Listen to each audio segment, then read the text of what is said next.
Rozongoi NTV. Elsewhere, she is lucky to be alive.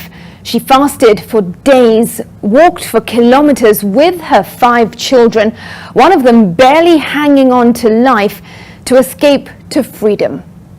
Tonight, we bring you the story of Salama Masha, a survivor of the Shakahola massacre, who lived in the forest for over 2 years, conceived and gave birth in the forest.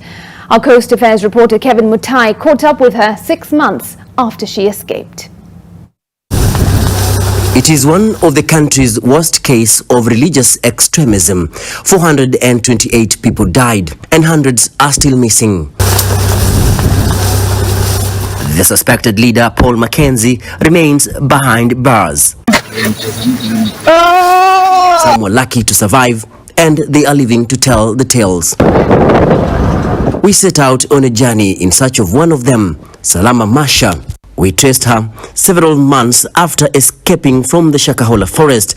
She was among those who began fasting in March this year after living in the forest for a period of 2 years. Yule mwanaume akasema, saa hii nukatu wa mwisho tufunge na idadi ya kwanza itafungishwa, ni watoto wafungishwe walale. And she accepted. Sasa mimi nilikubali, nikasema wacha tukubali watoto wangu tuende tukufe tuende kwa Yesu. Hasa ndio tukafunga sasa, tukakaza kufunga siku ya Jumatatu na watoto wangu wote 4. Tukafunga hata siku 5. Siku ya 5 namuona yule mtoto mwingine hayuko sawa. Nikasema huyu mtoto mimi sitapoteza mtoto, atakuwa anamuua mwenyewe. Nikaangalia nikitazama hivi huku ndani kuna chakula, kuna kila kitu. Sasa ikawa niko na hukumu tayari, mimi na hukumiwa. Mbona uona wa mtoto na chakula kiko ndani ya nyumba? Sasa nikashangaa, nikasema mimi sitakubali kuwa huu mtoto. Wacha nifanye nini? Mimi wacha nipige simu mamangu aje nichukue.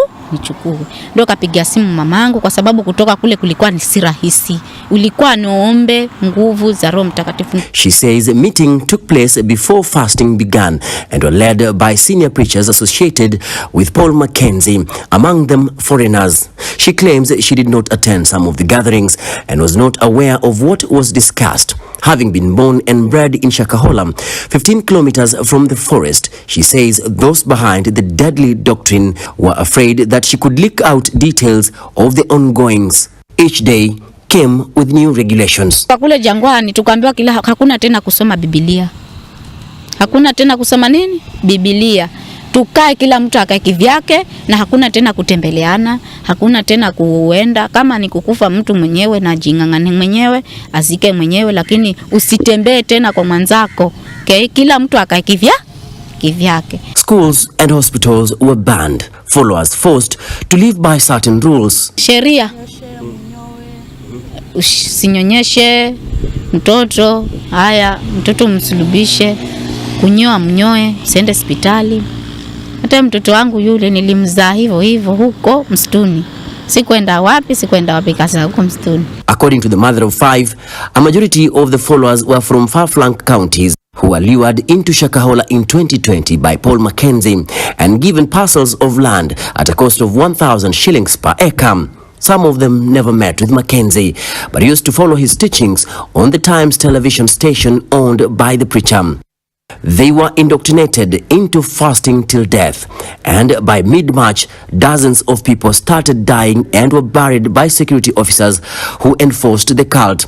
She claims some of the victims were reportedly killed in order to conceal the truth of what transpired in the forest, with most of the bodies disposed when the authorities started sweeping the area after the word on the Shakahola massacre went out. Watu walikufa Shakahola. Hata vilikuja vile watu wanaambiwa wanazikwa wengi. Ni vile watu walikuwa wanakimbia wale sikari. Ndio waliona watu wanatupa, wengine wanokotwa msituni, wengine wanazikwa tayari wengi simu moja. None of the preachers died in Shakahola. They all left when fasting began. Hata mahubiri wale walikuwa wanahubiri pale, nilikuwa ni wengi, lakini yale majina sasa kuyataja ndio si ajui. Nilikuwa ni mengi sana. Najua wengine walikuwa na majina magumu. Sasa walikuwa ni wengi mahubiri, na hubiri huyu anahubiri kutoka huyu, kwa sababu kuna mhubiri wa asubuhi, saa 1, saa 2, saa 3 anahubiri. Mama mwingine alikuwa anahubiri, mama mzito hivi, yeye anaitwa Mama Sedo na kutoka huko Tanzania, lakini si huko. Ndio ilienda kumuona na hubiri. Ndio akasema jikazeni, msifanye woga. Jikazeni wapendwa. Hii safari tuimalize, kwa sababu safari bado kidogo tu, tunyepe tuende kupumzika. Hata kuna ushanikumbusha kitu. Kuna mzungu alikuja kabisa na karatasi hii kama kalenda. Alikuja fundisha yeye kizungu wakati wa Injili sasa. She was rescued by her mother from the forest together with her children, but unfortunately, her husband, who is currently in custody, went for her and the children and took them back to Shakahola to complete their fast. But again, she couldn't stand the pain. This time, she escaped without her husband's knowledge, traveling from Shakahola to Malindi for a fresh start. Mimi niliona mtoto wangu na macho hivi. Ananiomba maji na kulia. Mama nisaidie na maji. Kama hutanisaidia na maji unaniacha mimi nikufe, ama nipeleke kwa nyanyangu, siniache nikakufa. Sasa mtoto analia kama nini? Sasa mimi nikasema hivi wewe na mtoto analia na kusema nipeleke kwa mamangu mtoto mdogo. Wacha mimi taenda, hata mimi roho yangu ishakubali, ishatoka sasa, sitaki tena mambo ya huko kwa Mackenzie, sitaki, wacha nitoke. Her 4 children were rescued and are currently in safe custody. They have been enrolled into a school and are yet to be reunited with their mother. She has been accepted back into the community and depending on manual jobs to make ends meet. Shakahola forest is still a crime scene and investigating agencies are collecting evidence.